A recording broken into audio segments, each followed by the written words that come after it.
Kita setiap hari kirim pesan, streaming film, cari-cari informasi. Semuanya tinggal klik aja. Rasanya kayak sulap ya. Tapi ini bukan sihir loh. Di balik setiap klik, ada sebuah sistem teknologi global yang kerjanya super cepat, nyaris nggak kebayang. Nah, sekarang kita bakal intip sedikit ke balik layar buat ngebongkar cara kerja keajaiban modern ini. Coba deh, pernah nggak sih kita benar-benar berhenti sejenak dan mikir, pas kita neken tombol kirim di pesan WhatsApp ke temen yang mungkin lagi di belahan dunia lain, apa sih yang sebenarnya terjadi? Gimana caranya pesan itu bisa keliling dunia cuma dalam sekejap mata? Yuk, kita coba lacak perjalanannya bareng-bareng. Percaya atau enggak, pesan singkat OK OTW yang baru aja kamu kirim itu sekarang lagi memulai sebuah perjalanan yang epik keliling dunia. Anggap aja kita ini detektif digital yang lagi ngikutin jejaknya, mulai dari genggaman tangan kamu, nyelam ke dasar samudra, sampai akhirnya nongol di HP teman kamu. Setiap perjalanan besar itu kan dimulai dari satu langkah kecil. Nah, buat data kita, langkah pertamanya itu terjadi ya di sini, di rumah kita sendiri. Inilah landasan peluncuran pribadi kita ke dunia digital. Oke, hal pertama yang terjadi itu pinter banget. Pesan WhatsApp kamu itu nggak dikirim dalam satu bongkahan gede gitu aja. Justru, internet bakal mecah pesan itu jadi ribuan potongan super kecil yang namanya paket data. Coba bayangin kamu mau kirim novel tapi lewat kartu pos. Tiap kartu pos cuma isi beberapa kalimat, terus dikasih nomor halaman biar nanti penerimanya bisa nyusun ulang. Nah, persis kayak gitulah yang terjadi sama data kamu. Kartu-kartu pos digital ini pertama-tama mampir ke router kamu. Anggap aja router ini kayak kepala stasiun di rumah kamu. Dia ngeliatin semua data yang keluar masuk, email dari laptop, video dari TikTok, dan tentunya pesan WhatsApp kamu, terus dengan sigap dia ngarahin semuanya ke jalur yang benar. Tanpa router, wah bisa-bisa terjadi tabrakan data di rumah.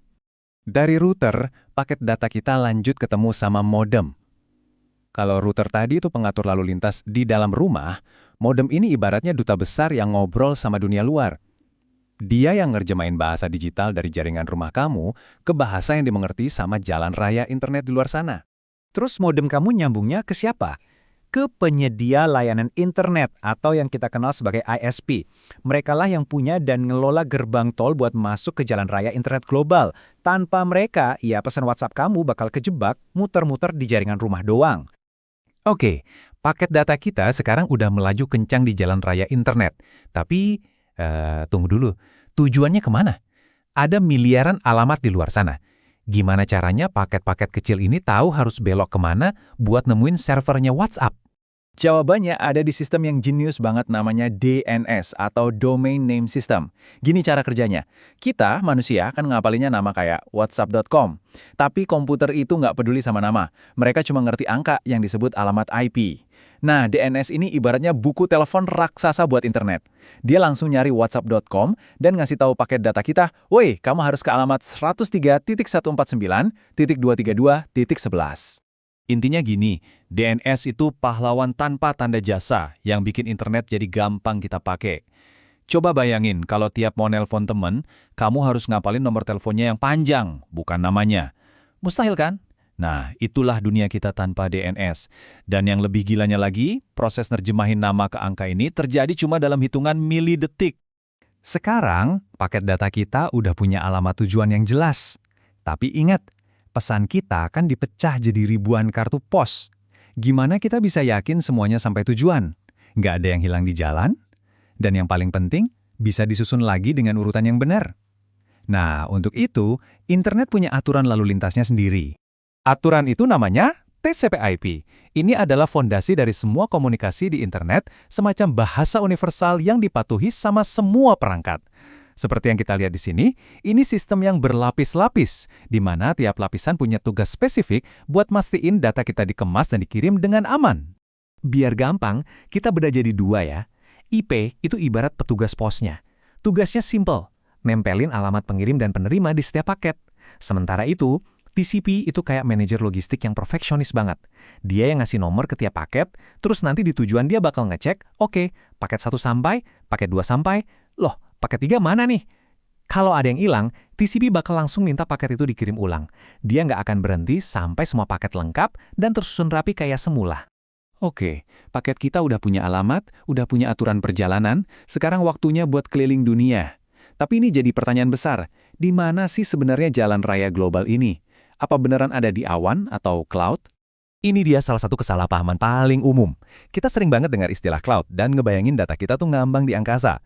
Kenyataannya, jauh lebih nyata, lebih industrial, dan, ya, jauh lebih basah. Jantungnya internet yang sesungguhnya itu ada di dasar lautan. Ya, kamu nggak salah dengar. Sebuah jaringan kabel serat optik raksasa, tebelnya bisa kayak selang pemadam kebakaran, terbentang ribuan kilometer di dasar samudra, nyambungin semua benua. Data kamu, pesan WhatsApp kamu, melesat di dalamnya sebagai denyut cahaya. Jadi, paket data kamu itu secara harfiah nyelam ke samudra, melesat nyebrangin Pasifik atau Atlantik, terus muncul lagi di benua lain. Selama di perjalanan, paket ini lompat dari satu pusat data raksasa ke pusat data lainnya. Tiap lompatan ini ngebawa dia selangkah lebih dekat ke tujuan akhirnya, server WhatsApp. Setelah perjalanan yang luar biasa ini, paket-paket data kita akhirnya tiba di tujuan. Misi selesai? Belum. Ingat, ini kan bukan siaran satu arah, ini percakapan. Jadi begini bagian akhirnya. Waktu semua paket pesanmu sampai, server WhatsApp dengan cepat nyusun ulang jadi pesan yang utuh dan ngirimin itu ke HP teman kamu. Tapi di saat yang bersamaan, server itu juga bikin paket data kali baru. Isinya apa? Ya, mungkin konfirmasi terkirim atau centang biru yang kita kenal itu. Dan paket baru itu memulai perjalanannya sendiri. Balik lagi ke kamu, nyebrangin lautan sekali lagi. Terus seberapa cepat semua drama digital ini terjadi? Perjalanan bolak-balik keliling dunia, dari kamu neken kirim sampai kamu lihat centang biru, seringnya kurang dari 200 milidetik. Itu secara harfiah lebih cepat dari kedipan mata kamu. Luar biasa kan? Jadi, lain kali kamu kirim pesan atau nge-refresh media sosial, coba deh ingat ini. Di balik tindakan yang kelihatannya simple banget itu, ada sebuah orkestra global yang kerja non-stop.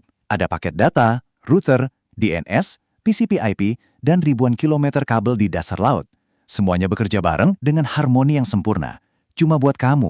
Internet itu bukan punya satu negara atau satu perusahaan. Ini adalah hasil rekayasa dan kerjasama terbesar dalam sejarah manusia. Ini warisan kita bersama. Pertanyaannya buat kita semua adalah, gimana caranya kita bisa jaga internet ini supaya tetap terbuka, bebas, dan bisa diakses sama semua orang buat generasi-generasi yang akan datang? Nah, itu sesuatu yang kayaknya perlu kita pikirkan bareng-bareng.